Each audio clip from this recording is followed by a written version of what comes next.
नमस्कार दोस्तों, इस वीडियो में हम जानते हैं क्रिप्टो करेंसी क्या है और ये क्रिप्टो करेंसी हमारे करेंसी से कैसे अलग है। हमारे इंडिया की करेंसी है रुपया और अमेरिका की करेंसी है यूएस डॉलर। तो इन करेंसी से ये क्रिप्टो करेंसी कैसे अलग है आइए समझते हैं। इसी के साथ हम समझते हैं कि ब्लॉकचेन क्या है और ब्लॉकचेन कैसे काम करता है। उससे पहले अगर आप हमारे चैनल पर नए हो तो इस वीडियो को लाइक कर हमारे चैनल को सब्सक्राइब कर लीजिए और ये वीडियो अंत तक जरूर देखिए। और ये वीडियो अंत तक देखने के बाद आपके क्रिप्टो करेंसी के रिलेटेड सारे डाउट क्लियर हो जाएंगे। अब सबसे पहले समझते क्रिप्टो करेंसी क्या है और इसका क्या मतलब होता है। जिस तरह से हम रुपए का इस्तेमाल करते हैं, अमेरिका के लोग यूएस डॉलर का इस्तेमाल करते हैं, उसी तरह से क्रिप्टो करेंसी होती है। हमारे जो पैसे होते हैं उसका काम होता है मीडियम ऑफ एक्सचेंज, उसी तरह से क्रिप्टो करेंसी का काम होता है। अब इसे सिंपल एग्जांपल के साथ समझते हैं। मान लीजिए आप मार्केट चले गए और आपको सामान खरीदना है, तो आप उस सामान के बदले दुकानदार को पैसे देते हो। यहाँ पर जो आपके पैसे है वो हो गए मीडियम ऑफ एक्सचेंज। सेम उसी प्रकार क्रिप्टो करेंसी एक मीडियम ऑफ एक्सचेंज है। लेकिन अब सारे देश इस क्रिप्टो करेंसी को एक्सेप्ट नहीं कर रहे। हर जगह पर ये क्रिप्टो करेंसी नहीं चलता। लेकिन दुनिया में कुछ ऐसे भी देश है जहाँ पर ये क्रिप्टो करेंसी लीगल है। हमारे पास जो करेंसी होती है, चाहे वो रुपए हो या यूएस डॉलर हो, वो करेंसी फिजिकल फॉर्म में होती है। उस करेंसी को या उस नोटों को हम देख सकते हैं। लेकिन क्रिप्टो करेंसी जो होती है वो डिजिटल फॉर्म में होती है। मतलब उस करेंसी को आप देख नहीं सकते। आप अपने फिजिकल करेंसी को अपने पॉकेट में रखते हो। उसी तरह से इस क्रिप्टो करेंसी के लिए एक डिजिटल वॉलेट होता है। वहाँ पर ही आपकी क्रिप्टो करेंसी सेव होती है। क्रिप्टो करेंसी की खास बात यह है कि ये इनक्रिप्टेड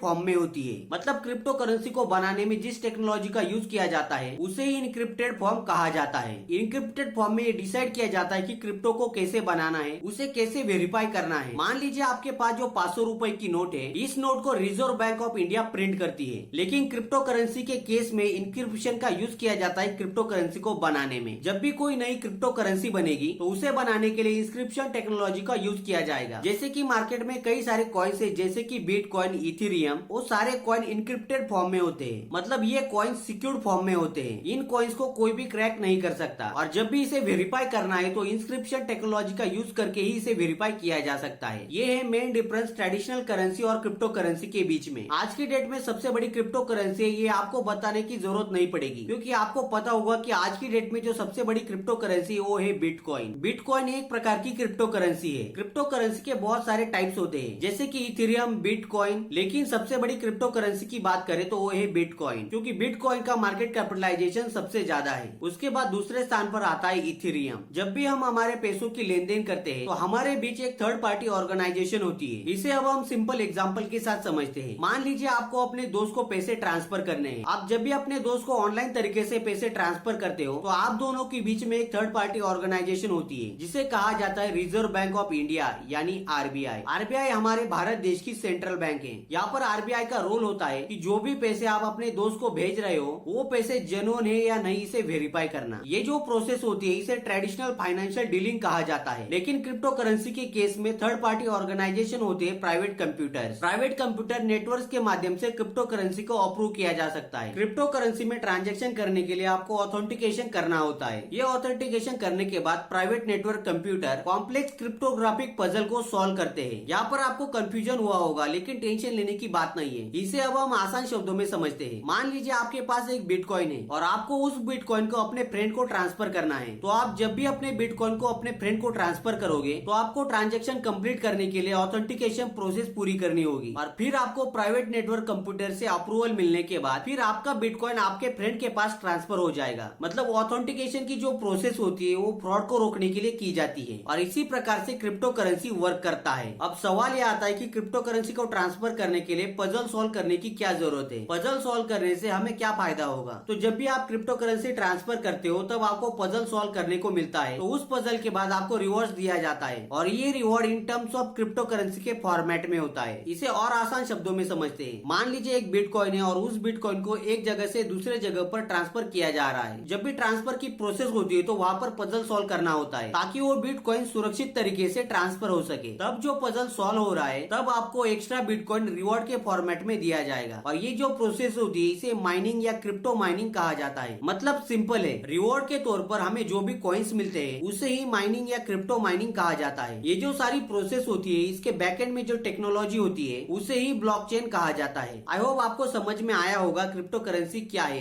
बिटकॉइन क्या है, क्रिप्टो माइनिंग क्या है और ब्लॉकचेन क्या है। मतलब क्रिप्टो करेंसी की जो भी प्रोसेस होती है उस प्रोसेस को करने के लिए जिस टेक्नोलॉजी का यूज किया जाता है उसे ही ब्लॉकचेन कहा जाता है। आई होप आपको समझ में आ गया होगा। अब समझिए ये ब्लॉकचेन आया कहाँ से। दुनिया की सबसे पहली क्रिप्टो करेंसी है बिटकॉइन। बिटकॉइन से क्रिप्टो करेंसी दुनिया की शुरुआत हुई थी और बिटकॉइन के जो क्रिएटर थे उनका नाम था सतोशी नाकामोटो। लेकिन आज तक ये पता नहीं चल पाया कि ये सतोशी नाकामोटो कौन है, ये कोई इंडिविजुअल है या ग्रुप ऑफ पीपल है। जब दुनिया में 2008 का फाइनेंशियल क्राइसिस आया था उसके बाद 2009 में इन्होंने बिटकॉइन को क्रिएट कर दिया। सतोशी नाकामोटो ने ये आइडिया दिया जो भी बिटकॉइन या क्रिप्टो करेंसी एक जगह से दूसरे जगह पर ट्रांसफर होगी तो जो भी वैल्यू उस कॉइन की होगी उसका रिकॉर्ड डिजिटल फॉर्म में होना चाहिए। इसे बहुत ही आसान एग्जांपल के साथ समझते हैं। आप जब भी नेट बैंकिंग या यूपीआई के माध्यम से ट्रांजैक्शन करते हो तो आपके हर ट्रांजैक्शन का रिकॉर्ड आरबीआई के पास होता है। आरबीआई को सब पता होता है कि आपके पास पैसा कहां से आता है और आपका पैसा कहां पर जाता है। उसी प्रकार सतोशी नाकामोटो ने आइडिया दिया कि क्रिप्टो के ट्रांजैक्शन का भी डिजिटली रिकॉर्ड होना चाहिए। लेकिन ये जो डिजिटल क्रिप्टो करेंसी है इनका किसी भी बैंक के पास रिकॉर्ड नहीं होता। क्रिप्टो करेंसी के जो सारे ट्रांजैक्शन होते हैं वो ओपन लेजर में मौजूद होते हैं, लेकिन इन ट्रांजैक्शन को कोई भी देख नहीं सकता क्योंकि ये इनक्रिप्टेड फॉर्म में होते हैं, इसलिए इन ट्रांजैक्शन को कोई भी देख नहीं सकता। पहले के जमाने में जो साहूकार होते थे वो अपनी लेन देन का हिसाब किसी डायरी में रखते थे। उसी तरह से क्रिप्टो करेंसी का हिसाब ओपन लेजर के पास होता है। जैसे आरबीआई या बैंक के पास सभी लेन देन का हिसाब होता है और ये जो ओपन लेजर होता है इसे ही ब्लॉकचेन कहा जाता है। जितने ज्यादा ट्रांजैक्शन होते जाएंगे उतने ज्यादा ब्लॉकचेन का साइज बढ़ता चला जाएगा। यही होती है ब्लॉकचेन टेक्नोलॉजी। अब तक हमने समझ लिया क्रिप्टो करेंसी क्या है, ब्लॉकचेन क्या है, क्रिप्टो माइनिंग क्या है। लेकिन अब हम इन क्रिप्टो करेंसी को कैसे खरीद सकते हैं। क्रिप्टो करेंसी को खरीदने के लिए दो तरीके हैं। पहला, क्रिप्टो करेंसी को किसी दूसरे व्यक्ति से बाय करना चाहिए और क्रिप्टो करेंसी को खरीदने का दूसरा तरीका है क्रिप्टो माइनिंग करना। लेकिन माइनिंग करने के लिए आपको प्राइवेट कंप्यूटर की जरूरत होती है, इसके लिए आपको हाई स्पीड इंटरनेट की जरूरत होती है और क्रिप्टो माइनिंग करने के लिए आपको ज्यादा इलेक्ट्रिसिटी की भी जरूरत होती है। माइनिंग करने का सबसे बड़ा डिसएडवांटेजेस यही है कि उसके लिए सबसे ज्यादा इलेक्ट्रिसिटी खर्च होती है। अब पहला जो ऑप्शन है किसी दूसरे व्यक्ति से खरीदना, इसे भी आप दो तरीके से खरीद सकते हो। पहला ऑप्शन है आप एक्सचेंज का सहारा ले सकते हो। जब भी हमें स्टॉक खरीदने के लिए बॉम्बे स्टॉक एक्सचेंज या नेशनल स्टॉक एक्सचेंज का सहारा लेना होता है, उसी प्रकार आपको क्रिप्टो करेंसी को खरीदने के लिए एक्सचेंज का सहारा लेना होता है। क्रिप्टो करेंसी को खरीदने के लिए कई सारे एक्सचेंज प्लेटफॉर्म मौजूद है जैसे कि वजरएक्स, कॉइन डीसीएक्स, कॉइन स्विच या कुबेर। क्रिप्टो करेंसी को खरीदने का दूसरा ऑप्शन है पीयर टू पीयर ट्रांजेक्शन। जिस प्रकार आप अपने दोस्त को ऑनलाइन तरीके से डायरेक्ट पैसे उसके बैंक अकाउंट में ट्रांसफर कर सकते हो, उसी प्रकार एक व्यक्ति दूसरे व्यक्ति को क्रिप्टो भी ट्रांसफर कर सकता है और ये जो ट्रांजेक्शन होता है इसे ही पीयर टू पीयर ट्रांजेक्शन कहा जाता है। आई होप आपको ये वीडियो समझ में आया होगा। इस वीडियो में हमने देखा क्रिप्टो करेंसी क्या है, ब्लॉकचेन टेक्नोलॉजी क्या है, क्रिप्टो माइनिंग क्या है। अगर आपको ये इन्फॉर्मेशन पसंद आए तो इस वीडियो को लाइक कर हमारे चैनल को सब्सक्राइब कर लीजिए। मिलते हैं किसी नए इन्फॉर्मेटिव वीडियो में, तब तक के लिए जय हिंद।